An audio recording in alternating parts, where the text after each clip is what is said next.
கிறிஸ்துவில் அன்பானவர்களே, இயேசு கிறிஸ்துவின் விலையேற பெற்ற நாமத்தில் நான் உங்களை வாழ்த்துகிறேன். இன்றைய அனுதின உணவில் கர்த்தர் நமக்கு கொடுக்கிற வார்த்தை எபேசியர் 2ஆம் அதிகாரம் 4, 5, 2 வசனங்கள். தேவனோ இரக்கத்தில் ஐஸ்வர்யம் உள்ளவராய் நம்மில் அன்பு கூர்ந்த தம்முடைய மிகுந்த அன்பினாலே அக்கிரமங்களில் மரித்தவர்களாயிருந்த நம்மை கிறிஸ்துவுடனே கூட உயிர்ப்பித்தார். கிருபையினாலே ரட்சிக்கப்பட்டிருக்கிறோம். அன்பானவர்களே, இது ஒரு பவுல் எபேசு சபைக்கு எழுதுகிறப்போ இப்படி ஒரு விஷயத்தை சொல்கிறார். அதாவது கிறிஸ்துவை அறியாத ஜனங்கள் நிறையா இருந்த காலத்தில் இயேசு கிறிஸ்துவை பற்றி அறிவிக்கக்கூடிய ஒரு சூழ்நிலையில் இவர் இப்படி சொல்கிறார். இது அவங்களுக்கு மட்டும் இல்லை, உலகம் முழுவதும் இருக்கிற சகல ஜாதிகளுக்கும் சகல ஜனங்களுக்கும் உரித்தான ஒரு வசனம். எப்படின்னு கேட்டிங்கன்னா, பிதாவாகிய தேவன், அதாவது நம்மளாம் ஆண்டவராகிய இயேசு கிறிஸ்துவை இந்த உலகிற்கு நம்முடைய பாவ மீட்புக்காக அனுப்பினார் இல்லையா? அப்படிப்பட்ட அந்த பரிசுத்தமான தேவன் அவர் ரொம்ப இரக்கமுள்ளவராக இருக்கிறார். அது இரக்கத்தில் ஐஸ்வர்யம் உள்ளவராக இருக்கிறார். ஐஸ்வர்யம்னா நாம் எல்லோருமே என்ன நினைக்கிறோம் அப்படின்னா, ஐஸ்வர்யம் அப்படின்னா ரொம்ப பணக்காரத்தனமாக இருக்கிறது தான் ஐஸ்வர்யம். அப்படியும் ஒரு அர்த்தம் உண்டு. ஐஸ்வர்யம்னாக்கா ரொம்ப பணம், பொருள், வாகன வசதி அப்படி பார்க்குறதுக்கு உலகத்தாரெல்லாம் மதிக்கக்கூடிய அளவுக்கு நாம் நல்ல ஒரு வசதியான வாழ்க்கை வாழ்கிறது ஐஸ்வர்யமான வாழ்க்கைன்னு சொல்லி ஐஸ்வர்யம்னு சொல்லி நாம் நினச்சிக்கிட்டு இருக்கிறோம். அதுவும் ஒரு விதத்தில் உண்மைதான். ஆனால் இங்கே வேதம் இந்த இடத்துல குறிப்பிடக்கூடிய ஒரு ஐஸ்வர்யம் என்னன்னு கேட்டிங்கன்னா, தாராளமான மனம், தாராளமான ஒரு குணம், எல்லோரையும் சக நண்பனாக, சக தோழனாக, சக மகனாக அனைவரையும் அரவணைக்கிற ஒரு உயர்ந்த குணம் இருக்குது பார்த்தீங்களா? அதைத்தான் இங்கே ஐஸ்வர்யம்னு குறிப்பிடுது.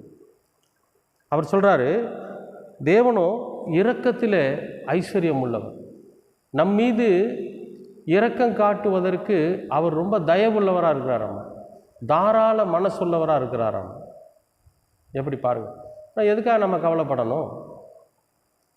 நம்ம மீது, உங்கள் மீதும் என் மீதும் இரக்கம் காட்டுவதற்கு பிதாவாகிய தேவன் தாராளமான மனசு, தாராளமான குணமுள்ளவராக இருக்கிறாராம். அதை தான் இங்கே சொல்கிறார். அவர் ஐஸ்வர்யத்தில், இரக்கத்தில் ஐஸ்வர்யம் உள்ளவராய் நம்மில் அன்பு கூர்ந்த தம்முடைய அன்பினால, அதாவது ரொம்ப தாராள மனசாக இவர்களும் நம்மை போலவே இருக்கணும், இவர்களும் நம்முடைய திருக்குமாரன் இயேசுவை போல இருக்கணும் அப்படிங்கிற அந்த தாராளமான மனசு, தாராளமான குணம், அந்த ஐஸ்வர்யம் அது அவருக்குள்ளே இருந்ததுனால அவர் நம்மீது காட்டுகிற அன்பினால, காட்டின அன்பினால, நம்மீது அவர் வச்ச இரக்கத்தினால நாம் என்னவா இருக்கிறோமா? அக்கிரமங்களில் மரித்தவர்களாயிருந்த நம்மை. அப்போ கடவுளை நாம் அறியாதிருந்த நாட்களில், பாவம் இன்னதென்று அறியாமல் இருந்த நாட்களில் நாம் தான் தோன்றித்தனம் எல்லாம் செஞ்சுக்கிட்டு இருந்தோம்.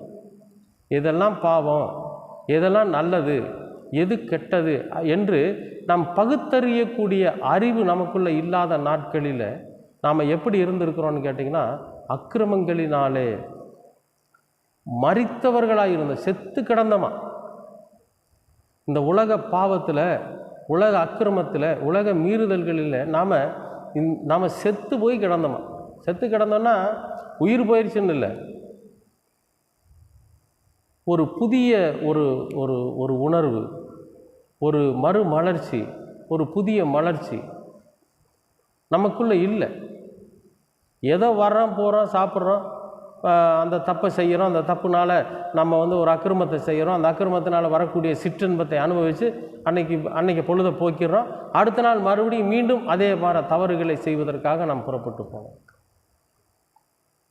அப்படி அக்கிரமங்களினாலே மரித்து கிடந்த நம்மை கிறிஸ்துவுடனே கூட உயிர்ப்பித்தார்.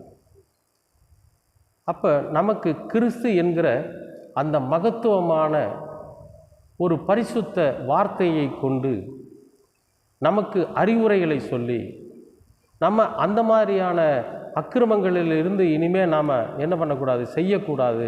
அப்படிப்பட்ட அக்கிரமங்கள் நாம் செய்யக்கூடாது, அதில் நம்ம சாகக்கூடாது, நாம் உயிர்ப்பிக்கப்படணும், நம்ம புதிய உயிர் பெறணும், நம்ம மறுபடியும் உயிர் தெழுப்பப்படணும். இந்த உலகத்தில் அக்கிரமம் இல்லாத ஒரு ஒரு ஒரு பரிசுத்தமான வாழ்க்கை இருக்குது அப்படிங்கிற அந்த உண்மையை நமக்கு எடுத்து உரைத்த கிறிஸ்து, அந்த உண்மையை நமக்கு வாழ்ந்து காண்பித்த கிறிஸ்து, நம்மோடு கூடவே இருந்து நம்மை போல அக்கிரமமும் அநியாயமும் பாவங்களும் செய்யாமல் தன்னை அவை எல்லாவற்றிலிருந்தும் விலக்கி காத்து பரிசுத்தமான வாழ்க்கை வாழ்ந்து காண்பித்த கிறிஸ்து, அவரை பின்பற்றுகிற நாமும் அவரோடு கூட வாழ்கிறவராய் இந்த உலகத்தில் கர்த்தர் நம்மை உயிர்ப்பித்தார், உயிரோட எழுப்பினார். அப்போ மரித்து கிடந்த நம்மை கர்த்தர் உயிர்ப்பிக்கிறார். அது மட்டும் இல்லை, அவருடைய கிருபையினாலே நம்மை ரட்சித்தார். அவருடைய கிருபை, அவருடைய அன்பு, அவருடைய தயவினாலே நம்மை அவர் ரட்சித்தார். அதாவது அவருக்கு ஏற்றுக்கிட்டார், அவரோட பிள்ளைகளாக நம்ம ஏற்றுக்கொண்டார். இனி இந்த உலகத்தில் பாவம் இல்லை, அக்கிரமம் இல்லை, மீறுதல் இல்லை, எதுவுமே இல்லை. நாம் இனி எப்படி இருக்க போகிறோம்? பரிசுத்த பிதாவாகிய தேவனுடைய பிள்ளைகளாக, கிறிஸ்துவுடனே கூட உயிர்ப்பிக்கப்பட்டவர்களாக, பிதாவினால் நாம் ரட்சிக்கப்பட்டவர்களாக இனி நாம் இந்த உலகத்தில் நாம் ஜீவிக்க போகிறோம். நிச்சயமாகவே நாமும் கர்த்தருடைய பிள்ளைகளாக இருப்போம். கண்களை மூடி ஜெபிப்போம். அன்பின் பரலோக பிதாவே, அருமையான நல்ல இந்த அனுதின உணவிற்காக உமக்கு நன்றி. அக்கிரமங்களினாலே மரித்து கிடந்த எங்களை கிறிஸ்துவுடனே கூட நீர் உயிர்ப்பித்ததற்காக உமக்கு நன்றி ஆண்டவரே. நீர் எங்களை ரட்சித்ததற்காக உமக்கு கோடான கோடி ஸ்தோத்திரம், கோடான கோடி நன்றி. அது மட்டுமல்ல ஆண்டவரே, நாங்கள் இந்த உலக பாவத்திலிருந்து விடுவிக்கப்பட்டவர்களாக, உலக அக்கிரமத்திலிருந்து விடுவிக்கப்பட்டவர்களாக, உலக சிற்றின்பங்களிலிருந்து விடுவிக்கப்பட்டவர்களாக நாங்கள் உம்மை உணர்ந்து தெரிந்து உம்முடைய வார்த்தைகளை உள்வாங்கி நாங்கள் அதன்படி வாழ நீங்கள் கிருபை பாராட்டுங்க. நாங்களும் ரட்சிக்கப்பட்ட உம்முடைய ஜனங்களாக மாற நீர் எங்களுக்கு உதவி செய்யும். உலக காரியங்கள் எல்லாவற்றிலும் இருந்து எங்களை விடுதலையாக்கும். இயேசு கிறிஸ்துவின் வழியாய் கேட்கிறோம் நல்ல பிதாவே. ஆமேன்.